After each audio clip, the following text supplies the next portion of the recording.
अस्सलामु अलैकुम वरहमतुल्लाहि वबरकातुहू। नहमदुहु व नसल्ली अला रसूलिहिल करीम। अम्मा बाद, फ़अऊज़ु बिल्लाहि मिनश शैतानिर रजीम। बिस्मिल्लाहिर रहमानिर रहीम। वल्लज़ीना जाहदू फ़ीना लनहदियन्नहुम सुबुलना व इन्नल्लाहा लमअल मुहसिनीन। सदर मोहतरम, मेहमानाने किराम और असातिज़ाए किराम और अज़ीज़ दोस्तों, आज 26 जनवरी है, जिसको हम लोग यौम जमहूरिया के तौर पर मनाते हैं। क्यों 26 जनवरी को हम लोग झंडा फहराते हैं? क्या वजह है कि 26 जनवरी हम लोग ऐसे गई? मेरे अज़ीज़ दोस्तों, मैं आपको बताता हूँ कि 26 जनवरी हमारे अकाबिर बुजुर्गाने दीन और मिल्लत की कुर्बानियों के सदक़े में हमें मिली है। 70,000 उलमा इकराम को फांसी के फंदे पर लटकाया गया, जब जाकर ये 26 जनवरी यौम जमहूरिया हमको नसीब हुआ है।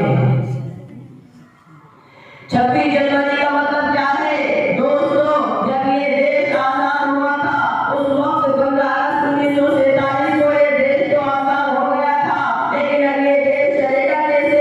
इस कानून के तहत हुकूमत की होगी, तो एक कानून की जरूरत थी। 15 अगस्त 1947 को ये देश तो आजाद हो गया, लेकिन अब इस देश को चलाएंगे कैसे? सिस्टम क्या होगा, कानून क्या होगा? तो ब्रिटिश राज की मुद्दत में डॉक्टर भीमराव अम्बेडकर की टीम के जरिए से एक कानून, एक संविधान तैयार कराया गया और उस कानून को 26 नवंबर 1949 को कबूल किया गया और उस कानून को 26 जनवरी 1950 में पूरे भारत में नाफिज किया गया। तो जिस दिन हमारे देश में कानून नाफिज हुआ, वो दिन 26 जनवरी का था, जिसको हम लोग यौम जमहूरिया के तौर पर मनाते हैं। अजीज दोस्तों, आजादी की वजह से कानून बना, लेकिन ये आजादी आई कहां से? बनाए अकाबिर हमारे अस्लाफ और बुजुर्गाने दीन की कुर्बानियों की वजह से ये आजादी मिली है। कोई माए का लाल खड़ा नहीं था अंग्रेज के सामने, कौन खड़े थे? उलमा इकराम खड़े थे। अंग्रेज के मुकाबले के लिए कौन आए? उलमा इकराम आए। दोस्तों, जब अंग्रेज हिंदुस्तान में आया और उसने अपने नाम हिंदुस्तान में रखे, उस वक्त सबसे पहले सूबा, सबसे पहला मकाम ये कि जहां अंग्रेज ने जुल्म के पहाड़ तोड़े, जुल्म और जबर के आजीबो गरीब नज़ारे इस दुनिया में देखे, वो बंगाल था। जब बंगाल में उनका तसल्लुत हुआ, माँ और बहनों की इज्जतें महफूज न रहीं, लोगों के माल महफूज न रहीं। जब उस वक्त जब बंगाल पूरी तरह से अंग्रेजों के चंगुल में आया, उस वक्त जब बंगाल का जुल्म और तशद्दुद के पहाड़ तोड़े जाने लगे, उस वक्त जब बंगाल के रहने वाले हिंदू, मुसलमान और तमाम हिंदुस्तानी भाइयों की इज्जतें महफूज थी, नाम महफूज थी, उस वक्त हिंदुस्तान की सरजमीन पर खड़े होकर के अंग्रेज के खिलाफ आवाज़ बुलंद करने वाला, अंग्रेज की आंखों में आंखें डाल के अंग्रेज को डराने वाला, आपका भाई, आपका दोस्त, आपका प्यारा, आपके मजहब का अलमबरदार, बंगाल में रहने वाला नवाब सिराजुद्दौला था, जिसने सन 1757 में अंग्रेज की हुकूमत को तस्लीम नहीं किया और कहा कि अंग्रेज इस मुल्क में तेरे नाता कदम नहीं चलेंगे।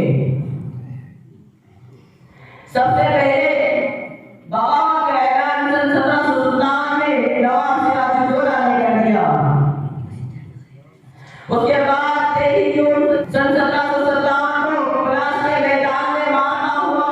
अपनों की गद्दारी की वजह से नवाब सिराजुद्दौला गिरफ्तार हो गए और उसके बाद 2 जुलाई सन 1757 को बरसजाह नवाब सिराजुद्दौला को कत्ल कर दिया गया। ये हिंदुस्तान की तारीख है कि हिंदुस्तान में अंग्रेज के खिलाफ खड़ा होने वाला, अंग्रेज के खिलाफ आगे बगावत करने वाला, अंग्रेज की आंखों में आंखें डाल के अंग्रेजों को डराने वाला, अगर कोई सबसे पहला नाम लिखा जाता है तो वो मुसलमान है, मुसलमान की औलाद है, मजहब इस्लाम का मानने वाला है। उसके बाद सन 1792 में मैसूर की सल्तनत से सुल्तान टिपू सुल्तान रहमतुल्लाह अलैह जिहाद बंद किया और मैसूर की जंग बड़ी लड़ाई लड़े।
मेरे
दोस्तों,